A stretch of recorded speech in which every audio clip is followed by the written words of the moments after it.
கிறிஸ்துவுக்குள் பிரியமானவர்களே, ஆண்டவராகிய இயேசுவின் நாமத்தினாலே உங்களை வாழ்த்துகிறேன். இன்றும் கூட ஒரே ஒரு வசனத்தை நாம் தியானிக்கும்படியாக 37ஆம் சங்கீதத்திலே அதன் 4ஆம் வசனத்தை நாம் வாசிக்கும் பொழுது இவ்விதமாக சொல்லப்பட்டிருக்கிறது: கர்த்தரிடத்தில் மனமகிழ்ச்சியாயிரு, அவர் உன் இருதயத்தின் வேண்டுதல்களை உனக்கு அருளி செய்வார்.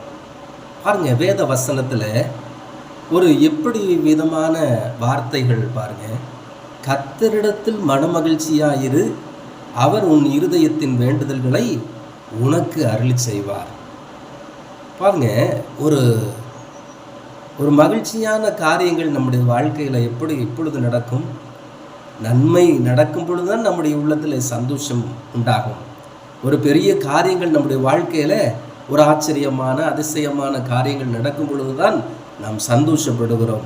ஆனால் அதற்கு மாறாக வேதம் நமக்கு கற்றுத்தருகிற ஒரு வார்த்தை என்னவென்றால், கர்த்தரிடத்தில் மனமகிழ்ச்சியாயிரு, அவர் உன் இருதயத்தின் வேண்டுதல்களை உனக்கு அருள் செய்வார்.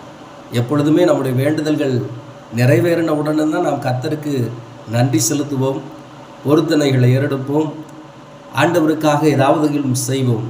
ஆனால் மாறாக வேதத்தில் நமக்கு சொல்லப்பட்ட வார்த்தை, நமக்கு நன்மை நடக்கிறதோ இல்லையோ, நாம் கர்த்தரிடத்தில் மனமகிழ்ச்சியாக இருக்க வேண்டும். அல்லேலூயா! அவர் நம்முடைய உள்ளத்தின் வேண்டுதல்களை நமக்கு அருளி செய்கிற தேவனாக இருக்கிறார். ஆகவே எனக்கு அருமையான தேவ பிள்ளைகளே, ஆண்டவராகிய தேவன் நம்முடைய இருதயத்தின் வேண்டுதல்களை அருளி செய்கிற கர்த்தர். ஆகவே பிரியமானவர்களே, ஆண்டவரிடத்தில் நாம் எப்பொழுதும் மனமகிழ்ச்சியாக இருப்போம். எப்படி இருக்க முடியும்? கர்த்தர் என்னோடு இருக்கிறார். ஆகவே அவர் என்னுடைய வாழ்க்கையில் எந்த காரியத்தையும் செய்ய அவர் வல்லவராக இருக்கிறார்.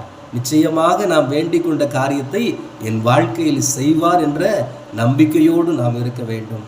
நீதிமொழிகள் புத்தகத்தில் சொல்லப்பட்டிருக்கிறது, நிச்சயமாகவே முடிவு உண்டு, உன் நம்பிக்கை வீண் போகாது என்று சொல்லி.